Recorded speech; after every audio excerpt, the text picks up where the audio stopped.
हे मानतात की श्रीकृष्ण एक सामान्य गोपाल होते, कोणी त्यांना राजकारणी मानतात, तर कोणी म्हणतात की कृष्ण नावाचा कोणी व्यक्ती अस्तित्वातच नव्हता. तर अशा प्रकारे श्रीकृष्णांबद्दल विभिन्न मते प्रदर्शित केली जातात.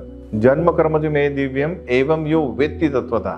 श्रीकृष्णांचा जन्म आणि त्यांचे कर्म दिव्य आहेत आणि हे तत्वतः फारच थोडी लोक जाणतात. तेव्हा सर्वप्रथम हे जाणून घेणे अति आवश्यक आहे की मुळात कृष्ण आहेत तरी कोण. हे जाणून घेतल्यावरच आपण श्रीकृष्णाचा जन्म आणि त्यांचे अद्भुत कार्य योग्य रीतीने समजू शकतो. गीतेच्या 10व्या अध्यायात अर्जुन म्हणतो, परम ब्रह्म परम धाम पवित्रम परमम भवान. हे कृष्ण, तुम्ही सर्वांचेच स्वामी आहात, सर्व काही तुमच्यावर आश्रित आहे, तुम्ही अजन्मा आहात, तुम्ही परमपुरुष आहात, तुमच्यापासूनच या संपूर्ण सृष्टीची उत्पत्ती झाली आहे. नारद मुनी, असित, देवल, व्यासदेव इत्यादी थोर संत सुद्धा हे मान्य करतात आणि आता तुम्ही स्वतःही मला हे सांगत आहात, मी त्याचा स्वीकार करतो. ब्रह्मदेवही ब्रह्मसंहितेत म्हणतात, ईश्वर परमकृष्ण सच्चिदानंद विग्रह अनादिरादिर गोविंद सर्व कारण